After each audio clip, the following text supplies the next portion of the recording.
யூடியூப்ல என்ன பேசினாலும் வழக்கு போடுவேன். இன்னொன்னு அவங்களை இழிவுபடுத்துறது, அவங்களாம் ஊடகரே இல்லைன்னு சொல்றது. ஊடகர்ன்றதுக்கான விளக்கமே என்னன்னா, மறைந்திருக்கக்கூடிய செய்திகளை மக்கள் முன்னிலையில கொண்டு வரவர் தான் ஒரு ஊடகர். அவர் தான் செய்தியாளர். அதுக்கு படிக்கணும்னு அவசியம் இல்லை. நீங்க இந்த அமைப்புல பதிவு பண்ணணும், ஐடி கார்டு வச்சிருக்கணும், நிறுவனத்துல இருக்கணும்லாம் அவசியமே இல்லை. நீங்க ஒரு ஊடகர். இன்னைய தேதியில நான் ஒரு ஊடகன், வழக்கறிஞராலும் இருந்தாலும் கூட, நீங்க ஒரு அரசியல் செயல்பட்டலாம் கூட, இந்த சம்பவத்தை பொறுத்த மட்டில் நாம் ஒரு ஊடகர்.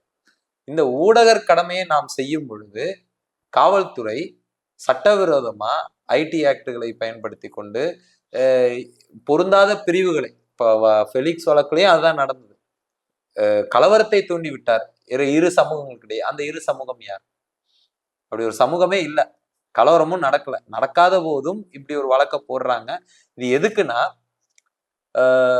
இப்ப நீங்க சொன்னீங்களா ஒரு விஷயம், காவல்துறை வந்து அவங்க ஒரு மோடே கையாளுறாங்க. உங்களை ஏன் கூப்பிடுறாங்கன்னா, வேதியப்பனையே கூப்பிட்டுட்டாங்க, வேதியப்பனுக்கே சம்மன் கொடுத்துட்டாங்க.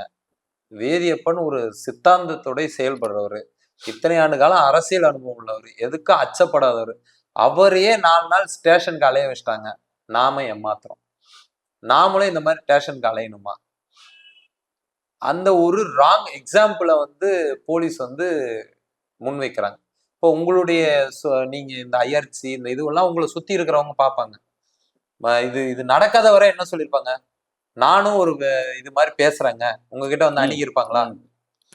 வேதியப்பன் தோழர், எனக்கும் இந்த மாதிரி பேச வாய்ப்பு கொடுங்க, நானும் பேசுறேன், என்கிட்ட நிறைய தான் இருக்கு, நானே பேசுறேன்னு சொல்லியிருப்பாங்க.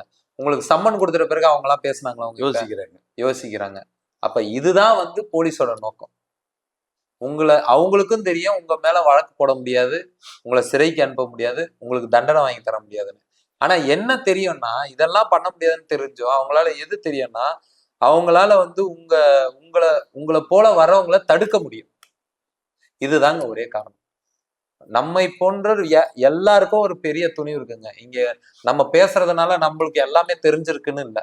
நமக்கு தெரியாத பல விஷயங்கள் இருக்கு. தெரிஞ்சவங்க எல்லாரும் அமைதியா இருக்கிறாங்க.